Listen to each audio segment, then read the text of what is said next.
Yo levantaré bandera hasta que me muera, la bandera de mi Cristo, me jugaré por ella. Yo levantaré bandera hasta que me muera.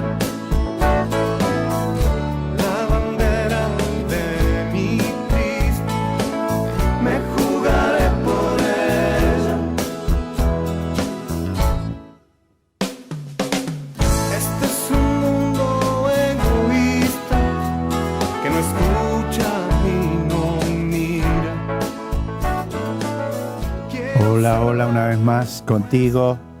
Nos estás siguiendo, sabes lo que hacemos. Y hoy quiero presentarte a un hermano, amigo y siervo de Dios que te va a impactar. Viste que en el camino de la fe y de nuestro andar, de pronto descubrimos personas que no solo son valiosas por lo que hacen y dicen, sino por el ministerio al cual Dios los ha llamado. Y en esta tarea que Dios nos ha dado de difundir los principios cristianos para intentar la gran tarea de salvar a nuestros niños, no solo para la vida eterna, sino para que puedan transitar victoriosamente de la mejor manera sus vidas hasta ser hombres y mujeres adultos en esta tierra. Así que quédate un minutito que vas a conocer a Nils Katzberg. Yo levantaré bandera. Nils es un siervo de Dios, pastor y con un ministerio tremendo a través del mundo en el tema niñez, familia, adolescencia, derechos humanos, integrante de UNICEF. Él lo va a explicar. Yo lo conocí hace una hora y media, es poco lo que sé de él, pero alguna noticia tenía desde el punto de vista periodístico, digamos. Así que queremos conocerte, hermano. Nils, bienvenido. Muchas gracias. Y ser parte de esta comunidad de reino, de los que estamos muy preocupados por lo que está ocurriendo en el mundo y particularmente en Argentina con el niño, el adolescente y la familia. Así que me gustaría que te presentes, que digas quién sos, con toda la objetividad de la que seas capaz. Bueno, mis abuelos llegaron a Latinoamérica. Mi abuelo materno llegó en 1920 a Bolivia, fascinado por la discriminación que sufrían poblaciones originarias y dedicó su vida a tratar de romper la exclusión en la que ellos vivían. ¿De dónde vino? De Suecia. De Suecia. Y mi abuelo paterno lo mismo, primero en Estonia, luego en Brasil, luego llegó a Argentina y estableció iglesias aquí en la época pionera, por así decir. Sí. Y luego mis padres se encontraron aquí en Buenos Aires, se casaron aquí, fueron a Suecia, ahí nací. Y fueron enviados por la iglesia de Estocolmo, de la cual soy miembro, a Paraguay. Así que mis primeros 9 años de vida los tuve allí. Y luego la secundaria en Rosario, Argentina. Pero luego de eso he estado por todo el mundo trabajando para la Cancillería sueca, para la Agencia de Cooperación sueca, para el Alto Comisionado de Naciones Unidas para Refugiados y para UNICEF. Y en los últimos años me he dedicado a capacitación en derechos humanos para líderes de fe. Se hace capacitación a tanta gente, pero el mundo que trabaja en temas de desarrollo no interactúa suficientemente con líderes de fe, y líderes de fe a veces desconocen mucho de estos temas, y donde hay desconocimiento puede surgir temores infundados o mal fundados. Exacto. Así que bueno, eso ha sido parte de lo que hago. Un mix muy interesante, sueco-argentino. En realidad sos de nacionalidad sueco, Sí, correcto. pero tenés un estilo, algo latinoamericano, digamos. Sí, O suelen decir que soy un argentino no diría latinoamericano. tanto porque tu acento, pero Dicen que soy un latinoamericano disfrazado de sueco y tal vez se acerca a la no realidad. sería al revés. Yo siempre doy como ejemplo, esto es una, interpolo un pensamiento breve, ¿cómo es ser argentino y vivir en Suecia? Bueno, A la sueca. a la sueca, estar lo menos posible en Suecia. ¿Ah, sí? ¿Por qué? El frío, durante el invierno. ¿Y el estilo de Suelen vida? hablar del sol de medianoche, lo cual es cierto. En mucho junio, frío. Sí. en junio hay sol de medianoche en el norte de Suecia. Pero hay que recordar que eso quiere decir que en la época de Navidad tenemos a medianoche y a mediodía tenemos noche. Claro. ¿Y el estilo de vida? Bueno, lógicamente es muy diferente, pero, o sea, hay muchas comodidades, muchas cosas, digamos, muchos avances. funcionan. Sin embargo, yo he aprendido a no comparar bellezas, le saco el jugo a lo lindo en cada lugar. Bien, Así bien. que, Una mirada positiva que nos ayuda a los argentinos, porque el argentino, en general, la Argentina, digamos, como sabrás, está pasando un momento complicado. Y no solo porque cuando hablamos de política o de economía, que es lo básico, de filosofía, de cultura, por lo general no escuchamos que el problema es espiritual, según yo creo. Y es ahí donde las soluciones no aparecen. sí, yo creo que entre personas de fe, diríamos espiritual, yo creo que tiene mucho que ver con la deconstrucción de un capital social, Bien. para usar otro tipo de terminología. sí, ¿De qué correcto. está compuesto el capital social? De cómo nos tratamos el uno al otro, de que nos podamos tener confianza. Si yo pienso que tú eres corrupto, no te voy a tener confianza. Claro, Y no podemos construir un país fuerte de ese modo. claro. La soberanía de Estado en Argentina, ¿cuál es? ¿Cuál es la real soberanía? ¿Es tener un ejército militar que trata de entrar a Malvinas? ¿Es tener un ejército con muchos aviones? ¿Qué es la real soberanía argentina? Pasa por otro lado. Pasa por otro lado. Si yo hiciera desaparecer a todos los que viven en Argentina, los hago desaparecer, ese día cesa de existir Argentina. Claro. Así es. Entonces, la real soberanía son todos los que viven acá. Quiere decir que cada inversión en mejorar las relaciones, ¿no?, es una inversión en hacer patria, Así en es. hacer Argentina más grande. Y el proteger desde el nacimiento a un niño, o desde la concepción, ¿no es cierto?, hasta la tercera edad, es aumentar la soberanía de Estado. Qué bueno, qué bueno. Entonces, Concepto cuando importantísimo. estamos tratando de salvar la familia, bueno, la familia es la célula sobre la cual todas las sociedades se construyen. Así es.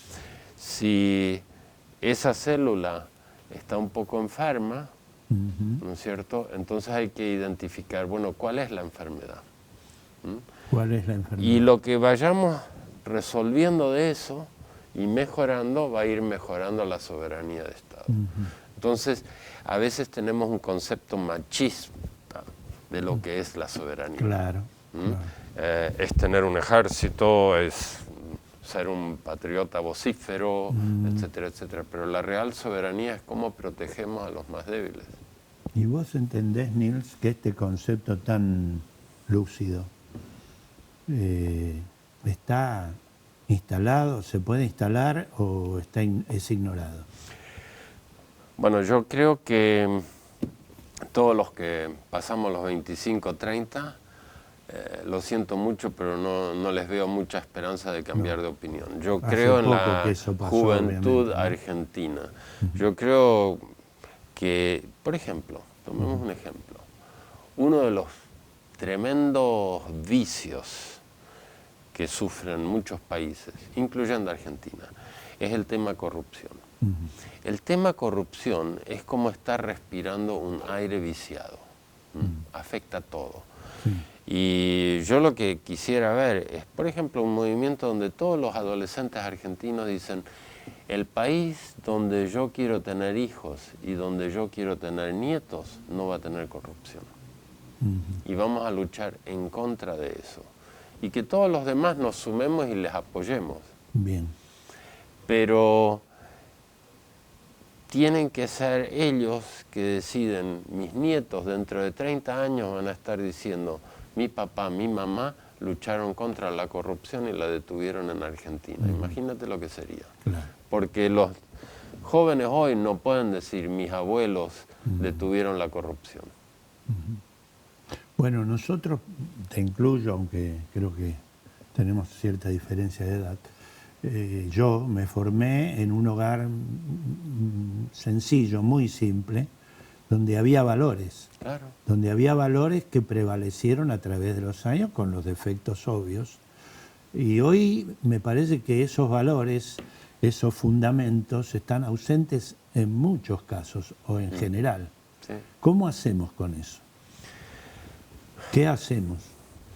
Bueno, una pregunta bien grande en un sentido, pero en otro sentido sencilla, porque ¿dónde se construyen los valores? Tú aprendiste a hablar español sin sentarte jamás en una clase. No fui a ninguna academia. No fuiste a ninguna academia, ni tu madre te sentaba todas las mañanas: bueno, ahora vas a aprender las siguientes palabras. A los 2 años lo habías aprendido. ¿Cómo aprenden los niños? No tanto por lo que le dices, sino por lo que ven. Exacto. Lo aprenden, son una esponja que absorbe. Entonces, si quieres transmitir valores, no los transmites primordialmente a través de lo que dices. Más bien lo transmites a través de cómo tú vives. Y los niños eso lo absorben, lo aprenden. Y por eso el primer lugar donde eso se da es en la familia. Hay 4 ambientes donde puedes construir valores o los puedes destruir. ¿Cuáles son? La familia, la escuela, instituciones, que puede ser una iglesia, puede ser un club, etcétera, y la sociedad. Y la sociedad.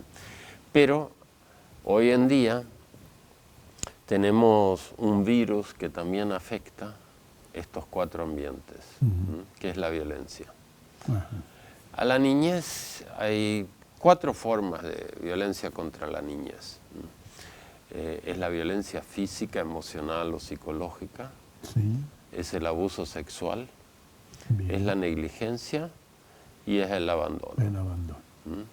Son, digamos, los 4 mosqueteros de la maldad. ¿Podemos repetirlo? Tome nota.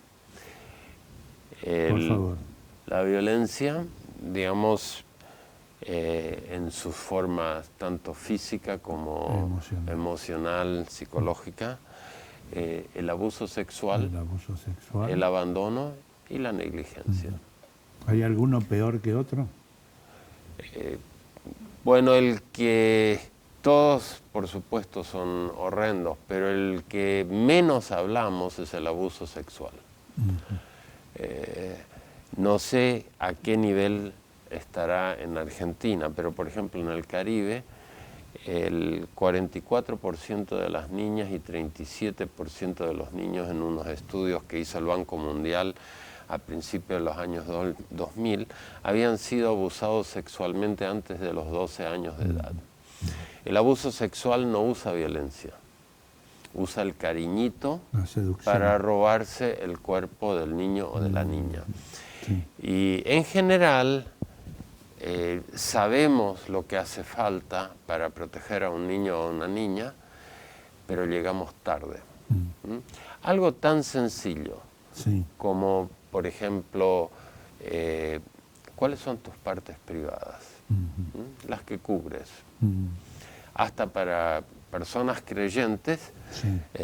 personas de fe, ellos pueden encontrar que en la Biblia hasta un señor llamado Pablo hablaba de que hay ciertas partes del cuerpo que cuidamos, que cubrimos.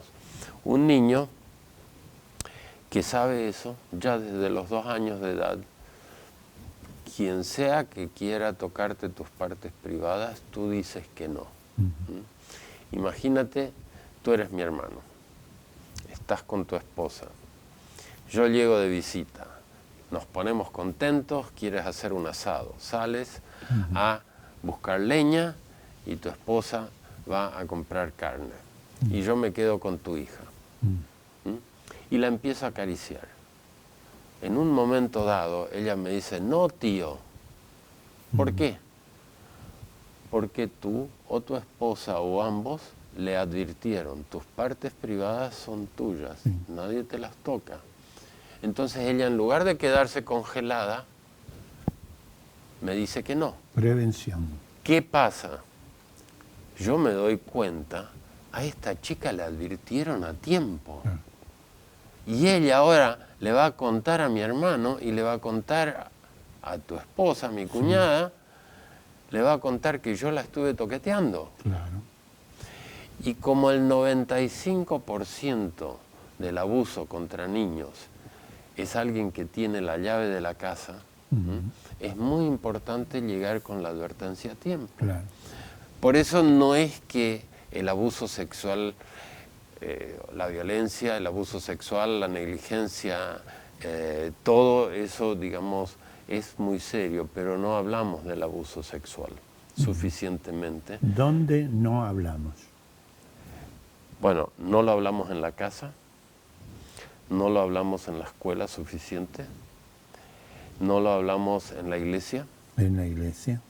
¿Y cuánto de eso hablamos en la prensa y en la sociedad? No lo suficiente. En los programas como este, Ahora que estamos hablando. supuestamente tienen un poder de alcance a mucha gente que por ahí en este momento se está enterando de estas cosas. Claro.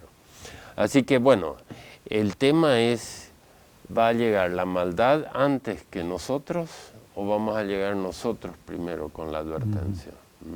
Entonces, cuando hablamos de, por ejemplo, adolescentes que se comportan así o asá, muchas veces el pensamiento se dirige, ay, estos adolescentes, qué cosa que son, insoportables, ingobernables y qué sé yo. Y mi pregunta es, uno, ¿cuántos adultos le fallaron por el camino mientras iban creciendo? Claro. Primero. Y segundo, ¿no es cierto? Lo que faltó entre 0 y 10, lo vas a cosechar entre 10 y 20. Por ejemplo, el abrazo. ¿Cuántos padres abrazan todos los días a sus hijos? Para el que le interesa, personas de fe, por ejemplo, una de las pocas veces que Jesús se indigna es cuando sus propios discípulos son los que impiden que los niños vengan a Él. Quiere decir que ¿cuántos discípulos o personas que dicen ser discípulos están impidiendo a niños? Ahora, ¿cómo se comporta Él con estos niños? Dice que los toma en sus brazos, los abrazó. ¿Qué hizo después? Puso sus manos sobre ellos. ¿Qué quiere decir? Lo estaba acariciando. Cuando tocas al niño, ¿es para pegarle o es para darle afecto? El tacto es sumamente importante. ¿Qué hizo después? Sí, bendecir. ¿Qué quiere decir eso? Bien decir. Hay una cosa en Argentina que a mí me sorprende y es el lenguaje. Que a veces sos un, ¿no? Todas estas expresiones y vienen permanentemente. Eso está entrando en el cerebro. Eso es mal decir. Cada niño puede ser algo extraordinario y tiene un propósito extraordinario a contribuir. Son únicos. Pero si les estamos machacando, si les estamos pegando constantemente. Un último punto ahí dice, y los bendecía, o sea, bien Les hablaba bien. Sí, les hablaba bien. ¿Tú crees que los miraba para otro lado o les miraba a los ojos? Los ojos, A los ojos. claro. Bueno, tú sabes que el promedio que un padre le mira a los ojos a su hija o a su hijo anda por alrededor de 11 minutos al día. Poco, ¿no? La dieta es un poquito excesiva. Un poquito Sí. poco, ¿no? Una ¿Cuánto dieta tiempo para están adelgazar. delante de un televisor o delante de un celular? Sí, Así que ahí hay temas. Si tú no empiezas mirándole a los ojos a tu bebé, si a medida que vas creciendo no le abrazas, no les das el buen tacto, si en vez de mirarle a los ojos para construirle la autoestima, le miras para retarle, ¿cierto? Constantemente machacando. Es un bullying constante que muchos niños están viviendo entre 0 y 10 en la casa, claro. ¿no? Eso es tiempo perdido, tendrías que haber invertido. Eso lo vas a cosechar. Cuando este niño a los 10, 12 sale y se encuentra con amiguitos, el primero que le da un poco de cariño va a decir, me gusta mucho más que en la casa. Claro. Aquí encuentro mucho más cariño que... Y fíjate, los criminales son extraordinarios. Ellos no vienen y nos reclutan a nosotros. Van y reclutan a los niños, les hacen sentir importantes, los capacitan, les dan lo que necesitan para hacer el trabajo, para salir a hacer su misión. Y cuando vuelven de vuelta, entonces les halagan y les... ¿Sabes que esos son los principios que Jesús usaba? Claro. Él reclutó a gente joven. Pedro probablemente tenía 21 años, ¿no? Y los demás eran más jovencitos. Sí. Y él los mandó, dice, ustedes vayan, Semillero tienen toda joven. mi autoridad, ¿no? Sí. Los capacitó y todo eso. Entonces, ¿cuándo vamos a dejar de seguir la cultura y empezar a seguir ejemplos como los que tenemos? Así es. Nils, hay 3 minutos que pueden ser 3 minutos muy claves para muchos. Como ves, el programa se dispersa rápido y te he dejado exponer, creo que a buen entendedor, no hace falta hacer muchas preguntas. A mí me gustaría que te dirigieras a padres, a pastores, a quienes están de algún modo destinados a hacer algo y que les des una palabra de consejo. Bueno, diría que primero y principal, a los chicos hay que creerles. Hay muchos que no le creen a los niños, tal vez no usan las palabras correctas, pero si están siendo abusados, de algún modo va a salir a luz. Debería de salir a luz y debes creerle a tu niño. Muchas veces se le cree más al pastor, se le cree más a cualquier otro que a su propio niño. Tú tienes al niño para protegerlo y para que este niño encuentre el propósito que Dios tenía para él en su vida. Lo mismo con la niña. Segundo, crea las relaciones. No seas piedra de tropiezo para tu niño. Dale amor, abrazos. La violencia física no tiene sentido. Y desgraciadamente el lugar donde los niños en todo el mundo primero aprenden violencia es en el hogar. Segundo, en la escuela. Los dos ambientes donde tendrían que estar más protegidos, de 0 a 18, es donde más desprotección tienen. A los pastores yo les diría, conviertan a las iglesias en centros de protección, porque las iglesias son centros de silencio de los graves males que afectan a la familia. Entonces, a pesar de decir que protegen a la familia, están contribuyendo a desprotegerla. No se olviden, demasiado estamos siguiendo a la cultura en lugar de seguir el ejemplo de Jesús. Olvídense todo lo que dije, pero entren a la Biblia y vean cómo Jesús se comportaba con los niños y cómo se comportan los hombres con la mujer. Hay muchos debates alrededor de los temas de género, pero fíjense, Jesús cómo trata a su novia, que es la iglesia. Eso es lo que lo debe guiar a usted en toda su labor. Nils, excelente, con claridad, con autoridad, con una palabra que yo creo que está llegando. ¿Estás comprometido para otro programa? Con gusto. Yo levantaré bandera hasta que me... Esto que tengo aquí, que siempre lo promociono, como es obvio, al menos yo debo hacerlo, que soy el autor, es el libro Salvemos a nuestros niños. Y de todo lo que el hermano Nils habló, quiero rescatar algo que me vino en el momento que hablábamos. Cuando hablo de lo que un niño necesita, coincidiendo con mucho de lo que él dijo. Pero cuento la historia de Lynette Frome, que era una de las seguidoras de Charles Manson. Seguramente no sabés quién es. Un satanista, homicida, que lideraba una secta de fanáticos seguidores, y se les cuentan tremendas hazañas diabólicas. Esta Lynette era una de las seguidoras más fieles de Manson.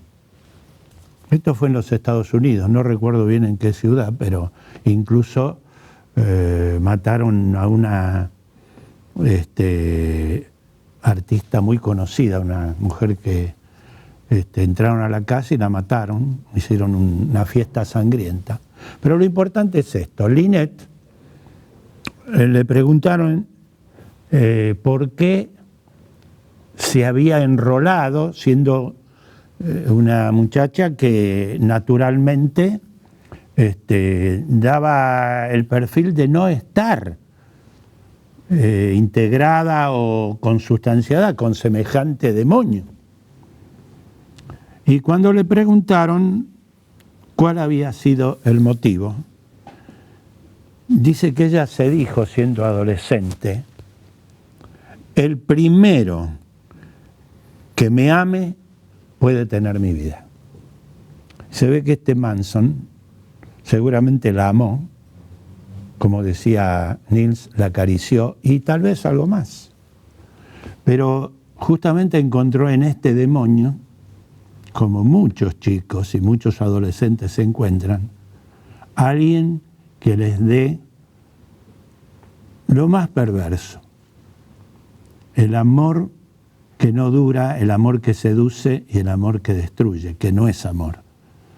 El Señor dice, yo he venido para que tengan vida y para que la tengan, la di por amor, con el amor ágape, el amor que se sacrifica y que se entrega y que produce los cambios realmente importantes. Pensad. Nos vemos.